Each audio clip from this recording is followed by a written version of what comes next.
Our modern world is filled with data, and that data almost always guides us in making important decisions. When working with large amounts of data, we need to know how to store it so it's organized and quick to access and process. The solution to this is through databases, and that's what we're exploring in this video. To start us off, we can define a database as an organized collection of information or data. Databases are often compared to spreadsheets. Some of you may have used Google Sheets or another common spreadsheet program in the past. While these programs are convenient ways to store data, spreadsheets are often designed for a single user or a small team to store less data. In contrast, databases can be accessed by multiple people simultaneously and can store massive amounts of data. Databases can also perform complex tasks while accessing data. As a security analyst, you'll often need to access databases containing useful information. For example, these could be databases containing information on login attempts, software and updates, or machines and their owners.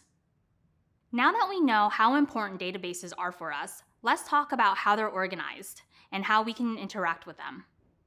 Using databases allow us to store large amounts of data while keeping it quick and easy to access. There are lots of different ways we could structure a database, but in this course, we'll be working with relational databases. A relational database is a structured database containing tables that are related to each other. Let's learn more about what makes a relational database.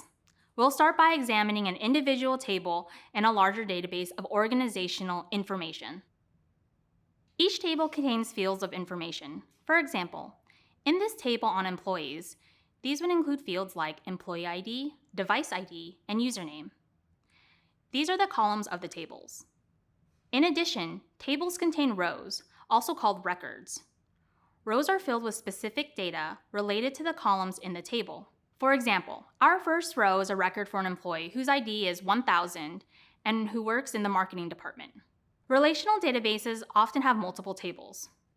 Consider an example where we have two tables from a larger database, one with employees of the company and another with machines given to those employees. We can connect two tables if they share a common column. In this example, we establish a relationship between them with a common employee ID column. The columns that relate two tables to each other are called keys. There are two types of keys. The first is called a primary key.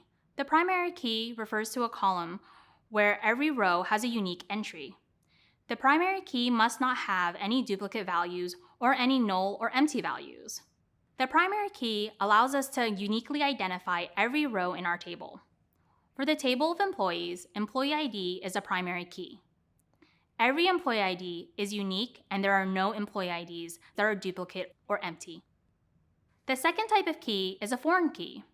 The foreign key is a column in a table that is a primary key in another table. Foreign keys, unlike primary keys, can have empty values and duplicates. The foreign key allows us to connect two tables together.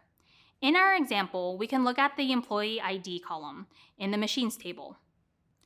We previously identified this as the primary key in the employees table, so we can use this to connect every machine to their corresponding employee. It's also important to note that a table can only have one primary key, but multiple foreign keys.